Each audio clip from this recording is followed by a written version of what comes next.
This is TLV1.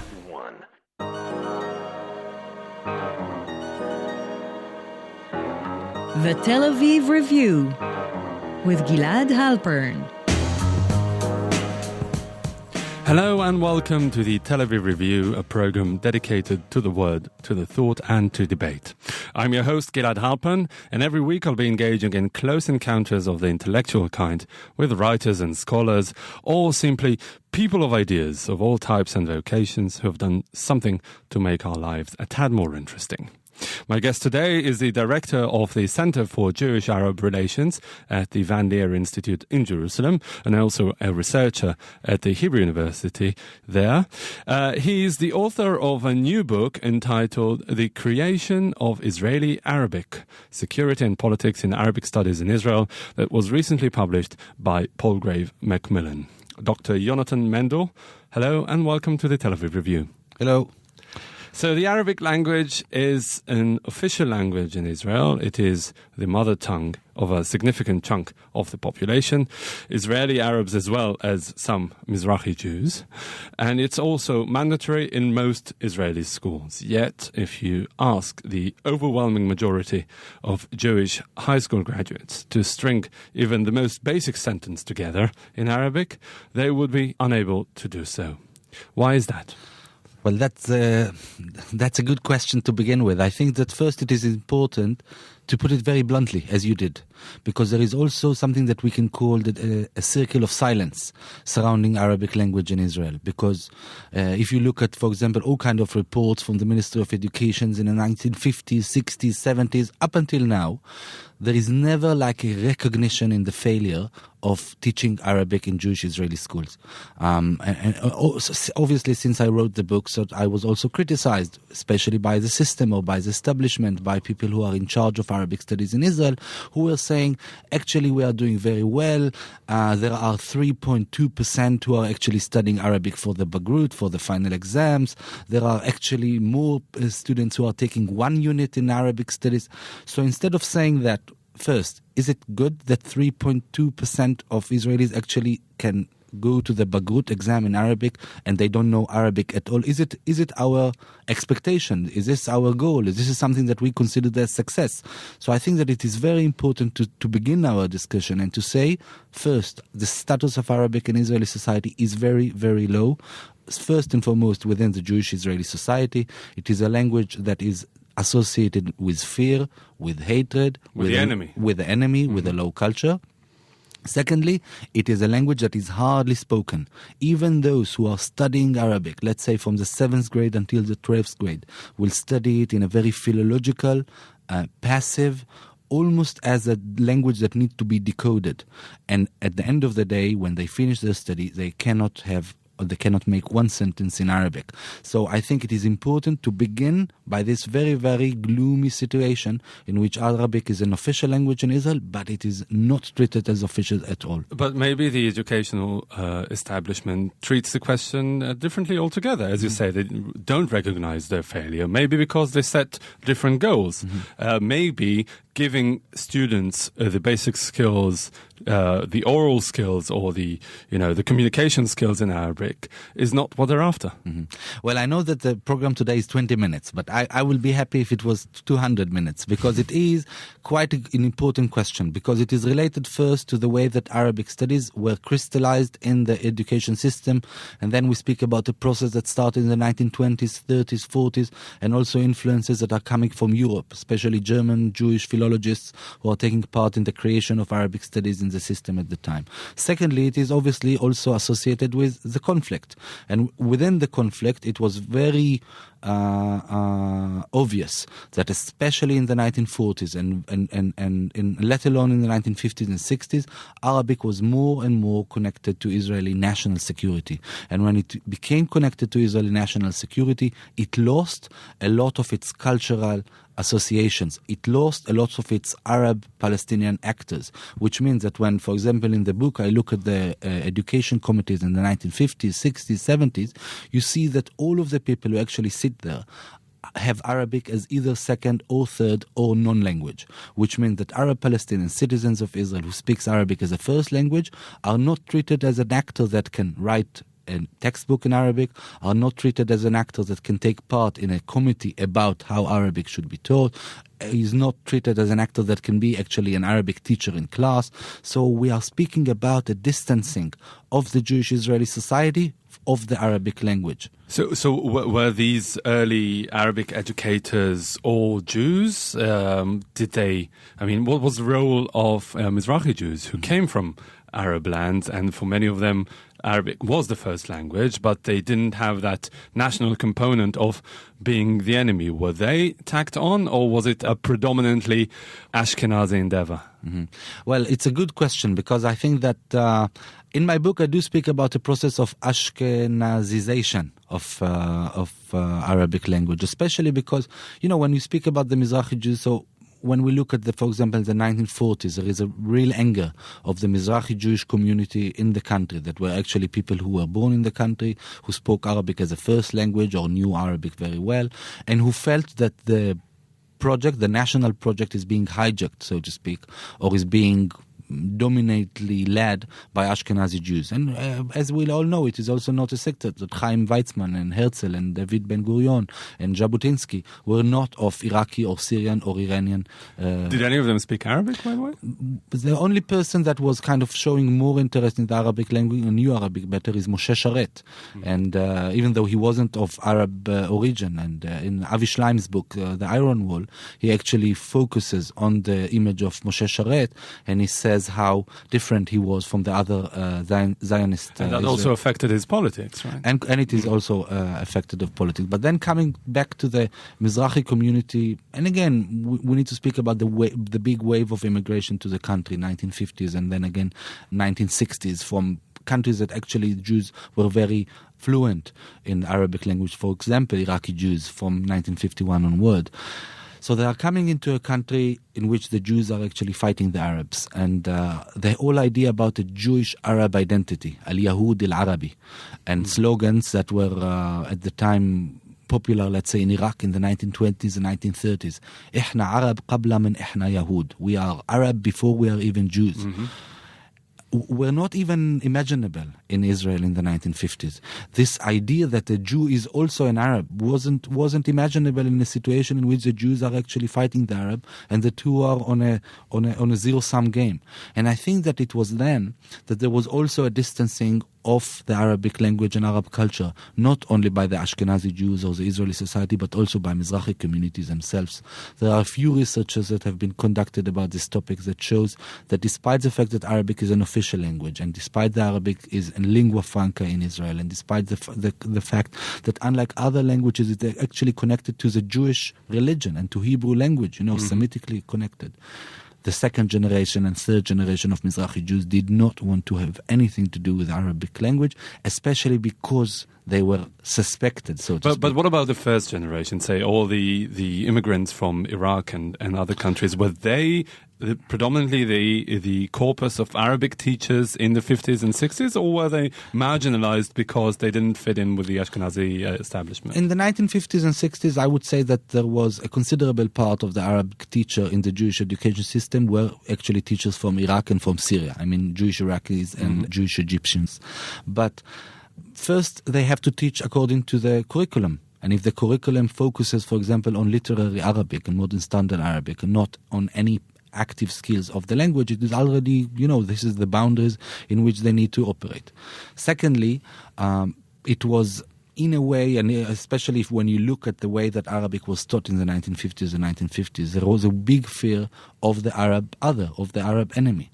And then there was a decision, for example, that Arabic should be taught in a Jewish enclave or in a Jewish, so to speak, protected space. And there is a few quotes that I quote in my book about how Arabic should be taught as a sentiment-free language, which means we are fighting the Arabs. We cannot teach it as a language of culture, as a language of education, as a language of prosperity, as the language of peace, as a language of... It is very much needed in order to preserve and in order to serve Israeli national security. So there was I would say there was something that was even bigger than Mizrahi Jewish culture, because first Mizrahi Jewish culture had to be adapted into a new society in which Arabs were not celebrated and Arab culture was not celebrated, and this kind of the creation of Israeli culture was very much also Ashkenazi in nature, or at least rejected or disregarded its Arab ingredients. But more than this, I would say that it was a field that was, especially, for example, in the 1950s, was already very, very Jewish. And when I say very Jewish in the 1950s, I mean very Zionist. And then the Zionist project was obviously not part of the Arab dream. Yeah. So you already have a creation of a field that, unlike other, for example, foreign languages, that the language should actually allow you to have better understanding with the speakers of that language. Let's take English, for example, or French, for example, here in Israel. So people who study French actually have in mind maybe visiting Paris, and people who are studying English maybe have in mind to have a job with real human beings in which they can speak English with. So people who study Arabic in Israel, and this is very blunt and also very direct, they do it because they want to serve in the military intelligence. So actually you have a second language or foreign language that is being taught in Israel, not in order to bring the students closer to the speakers of the language, but in order to bring them further away of the speakers. But there's some element of truth in the fact that it is the language of the enemy, and there are some very strict requirements of national security that Arabic speakers can benefit and contribute to. The criticism is fine and dandy on a theoretical level, but at the end of the day, the security establishment needs hundreds of high school graduates who are proficient in Arabic to pursue their goals. I understand, and I think it's a valid point, and I should elaborate about it. My book and also my research is not against military intelligence as a field, or as a later on also, if you want, we can also speak personally about my connection to this topic. I start my book with this also, to be very open and sincere about it. The IDF generally needs all kinds of soldiers. The question is, what kind of education system we want to have. Do we want to have an education system that is disconnected from the army, or an education system that is actually there in order to serve the IDF? In the 10th grade, in the 11th grade, in the 12th grade of students who are actually studying Arabic, the connection to the military intelligence is getting closer and closer. It means that in the 10th grade they can get all kinds of activities by Telem, a unit that is acting in the military intelligence. This is obviously not a secret, it is all publicly and but that's not only for Arabic students, is it? I mean, the entire education system has very close ties with the military, and in a way prepares the students to be better soldiers. Well, my argument is that, first, obviously Arabic is the only foreign language that is being taught in Israeli schools that is connected to a specific force, which is the military intelligence. I guess that maybe, I don't know, I didn't do this research about biology or chemistry or Bible or I don't know, of Hebrew. But my argument will be that in the field of Arabic studies in Jewish schools, the connection of the military intelligence is bigger. I don't think that we can find other topics in Israel in which you have 62%, 90%, 72% of students who are saying we chose this in 5 units for the Bagrut because we want to serve in a specific unit in the IDF. I don't know a school subject in which you need to study in order to serve in the Air Force. I don't know a specific school subject that you need to study in order to serve in the Navy. You do have one specific school subject that the vast majority of students who choose to study it are doing it in order to serve in the military intelligence. And you have also in my book, you have all of this process that starts actually. It doesn't start, but it gains pace after 1973, after the Yom Kippur War, because there was a failure of the military intelligence at the time, even though it wasn't connected to Arabic studies per se, but there was a decision to reorganize this unit called military intelligence, and one of the ingredients of the reorganization was to change the way that Arabic is being taught, and also to change the relationship between the military intelligence and the school subject. So I'm not being against or critical of military intelligence as a force that's active within the IDF. My question is, how does it affect the way that Arabic is being taught in the school system? And Okay, I will give an example. Imagine that you want to teach Arabic differently. Imagine that you want to teach Arabic as a living language. So first, the current teacher in the Israeli system cannot do it, because the teachers are also product of the military intelligence, and the teachers are teaching students that have in mind that they want to go to the military. They themselves are unable to string a sentence together. And they themselves cannot have this sentence. So all of them can decode Arabic. They can read and understand maybe a headline in the newspaper. They maybe can understand passively something that is being said on the news. But they cannot teach in Arabic, neither in literary Arabic, nor in classical Arabic, nor in colloquial Arabic. It is just not part of their language repertoire. This is to begin with. Secondly, let's say that now you have a teacher who is an Arab citizen of Israel from Al-Fahim or from Taibe. If there is such a huge connection, as I am, and you can say, I support this connection, let's say, Gilad, for the sake of this debate, supports this connection. Then Abdullah or Yusuf or Fatmi from Taibe, will they go with their students in the 11th grade to the military intelligence headquarters in order to study and to understand how Arabic actually can promote their chances to go to military intelligence? Obviously, they won't. So from the very beginning... Because they have no chances. Well, because they will not take their students there because they don't want to encourage this kind of connection. But also for them it serves absolutely no purpose to entertain any kind of relation with the military establishment. So then you actually create a field in which, in the 10th grade, 11th grade and 12th grade, this is what I focus on also, is a field that is almost Arab free. So from the very beginning you disregard the only population in Israel that know Arabic. Mm-hmm. So you have a field that is being led and directed by people who are less capable and less knowledgeable about Arabic and Arab culture than the obvious 1.5 million people that we have here in the country, that I would argue, and again, maybe we should debate it, I would argue they need to play a much dominant part in the way that Arabic is being taught. What about dissenting voices? Take, for example, the very few bilingual schools that are in the country. And also, if you take a historic perspective, there were some parts of the Zionist establishment, I'm talking mainly about Hashomer HaTzair and other radical left-wing groups that were still within the Zionist consensus that promoted some, or at least paid lip service to some sort of Jewish Arab fraternity. Did they play any role at all in maybe at least trying to undermine the system that you're describing? Well, the bilingual school is a good example, and there are, I think, about 4 or 5 now schools of this kind in the Galilee and in Wadi Ara and in Jerusalem. It's an interesting example that obviously teaches us something about the exception, not about the rule, because the vast majority in schools in Israel are separated. But it can serve as a model for, But then I will say that even there is something that needs to be said about the knowledge of Arabic. The status of Arabic generally in Israel is very low, as I began with. And when you look at the bilingual school in which students are studying it equally, and you look at the students, I don't know, when they are 10 or 15 or 18, you see that all of the Arab school children in the bilingual school are fluent in Hebrew. Then when you look at the Jewish children in those schools, and you can see that they understand Arabic, maybe they can speak a bit of Arabic, but they are still definitely not as fluent in Arabic as the other way around. And it is because we have 2 official languages in Israel, but one of them is much more dominant than the other one. I would say that I support the bilingual school for another reason that is maybe language related, that for them Arabic is also connected to human beings who speak Arabic. It will be connected to friendship. It will be connected, I don't know, to homework. It will be connected to a book. In the Israeli Jewish education system, Arabic is hardly connected to this kind of positive interactions with Arab people. Myself, I always like to tell this story, even though I'm not very proud of it, that I studied Arabic from the 5th grade.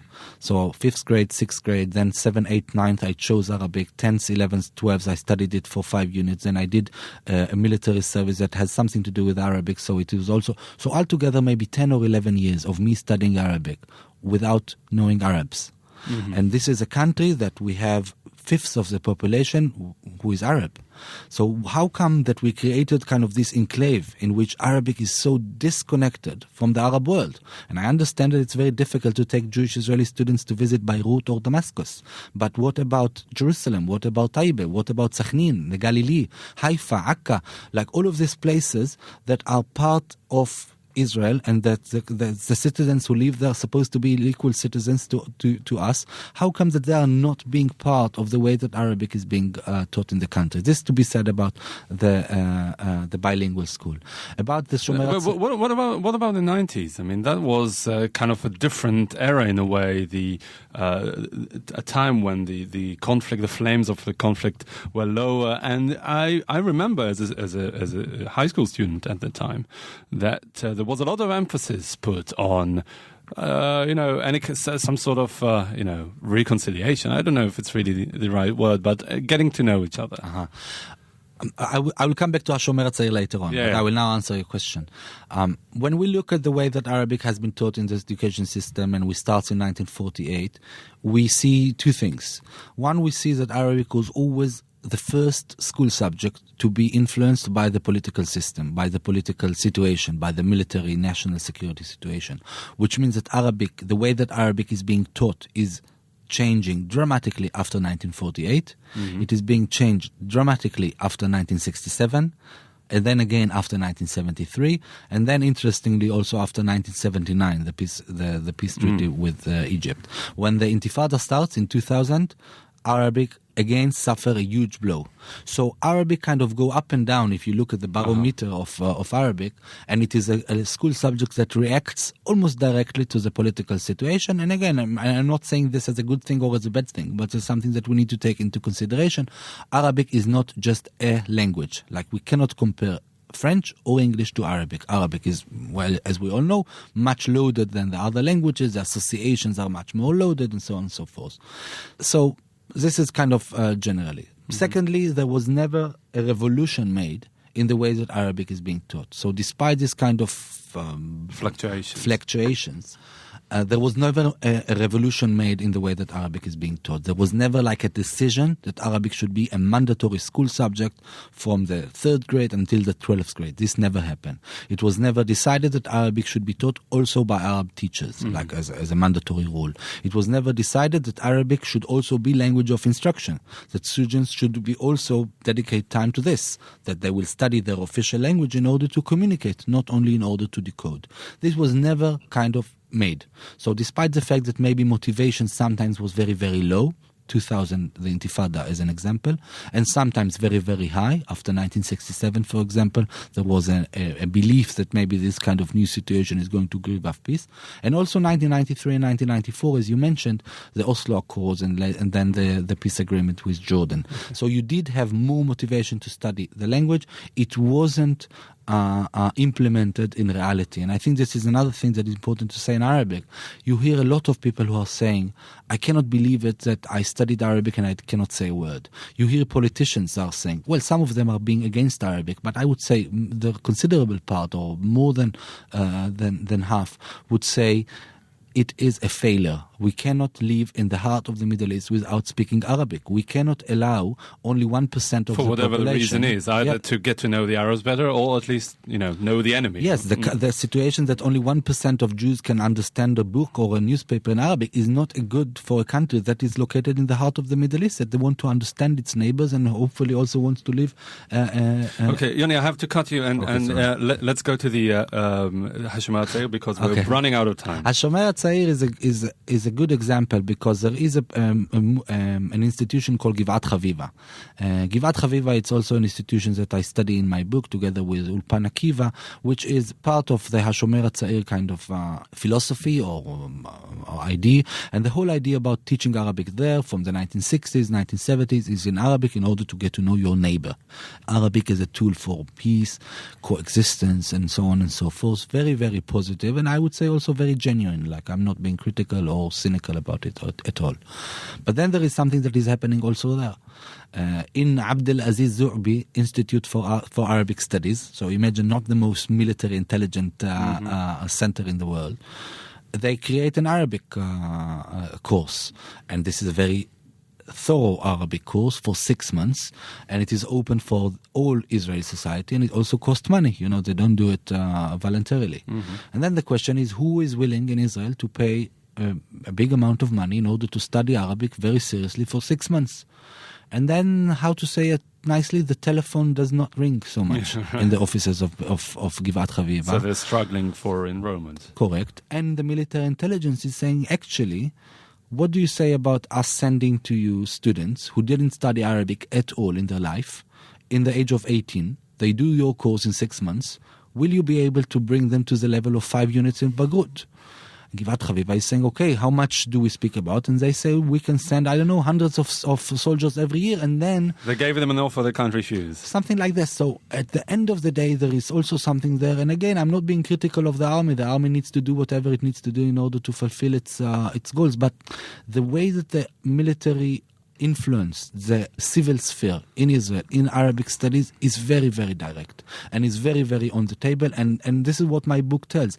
And my book also, if I can finish with this sentence, it is not also being judgmental, for example, and to say, look at this process, it is a very bad process, or look at this process, it is a very good process. I say, look at this process, and you decide, as citizens of this state, located in the heart of the Middle East, this is the way that we want Arabic to be taught in our school, closely connected to military intelligence, and that ends in students who cannot speak Arabic and who actually do not like Arabic. Is this our chance to live in security in this region and in peace? I'm not sure. I do believe in the power of language, and I do think that Arabic should be taught differently and should be more connected to the way that we are integrating ourselves into this region. Okay, we'll have to leave it at that. Dr. Yonatan Mendel, the director of the Center for Jewish-Arab Relations at the Leer Institute in Jerusalem and researcher at the Hebrew University, and the author of a recently published book, The Creation of Israeli-Arabic Security and Politics in Arabic Studies in Israel. Thank you very much for this interview. Thank you.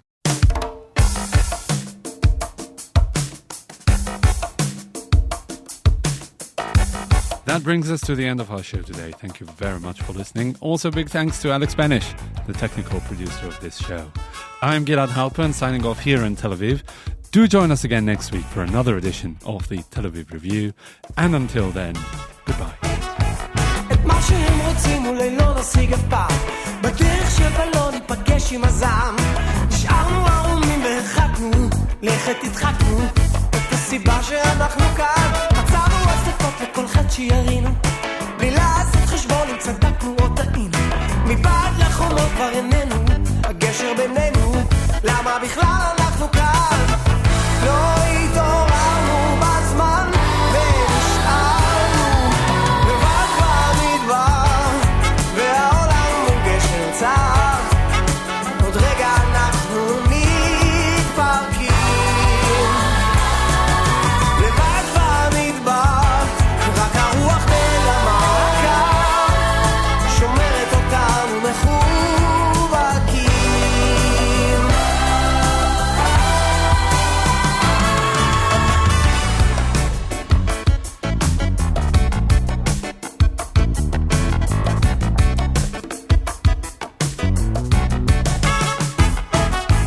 בכל העימותים מנסים להיות בסדר אחרי כל השנים לא הבנו את המסר נצמדנו